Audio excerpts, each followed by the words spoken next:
আমি শ্রাবণী নিয়ে চলে এসেছি একটা ছোট্ট ব্লগ নিয়ে। তো এখন আমি ডিনারে আলু পেঁয়াজ পরোটা বানাবো, তো তোমরা দেখতে থাকো যে কি করে বানালাম।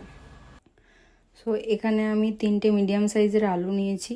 এটা আমি এবারে প্রেসার কুকারে 3-4টে সিটি মারবো নুন দিয়ে। সো কড়াই আমি গরম করে অল্প রিফাইন তেল দিয়েছি। পেঁয়াজ পরোটা মানে আমার পেঁয়াজের ভাগটা কিন্তু বেশি হবে। আমি এখানে 2টো মিডিয়াম সাইজের পেঁয়াজকে একদম কুচি কুচি করে কেটে নিয়েছি। তো তেল আমার গরম হয়ে গেছে। এবারে আমি এর মধ্যে আদা একটুখানি ছেঁচিয়ে রেখেছিলাম আর লঙ্কা দিয়ে দিলাম। তো দেখতেই পাচ্ছ আমার ভাজা হয়ে গেছে। দেন আমি এর মধ্যে পেঁয়াজ অ্যাড করলাম। পেঁয়াজ কিন্তু আমার ভাজা হয়ে গেছে। এবারে আমরা গ্যাসটা বন্ধ করে পেঁয়াজটা নামিয়ে নেব।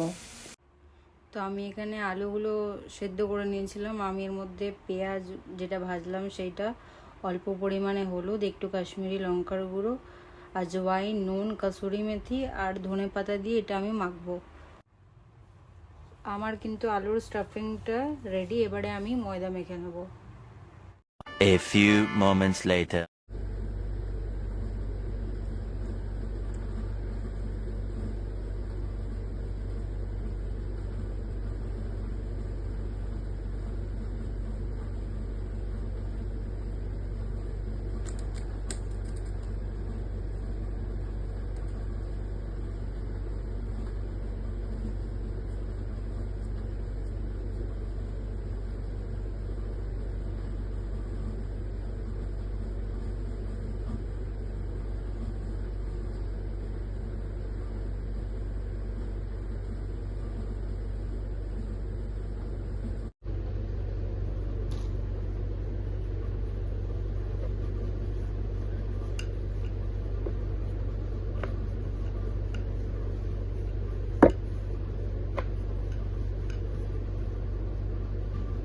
2 hours later.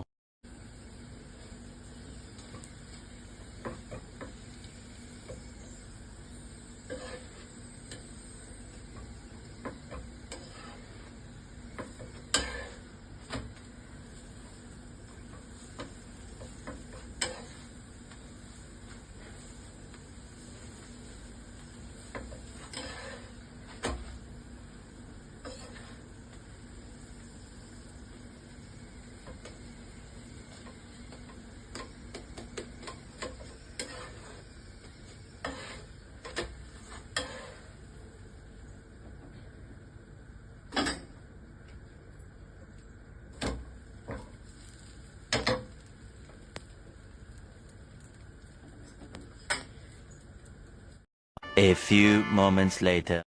সো রেডি আমার আলু পেঁয়াজ পরোটা আর ধনেপাতা টমেটোর চাটনি। সো তোমরা দেখে বলো যে কেমন হয়েছে।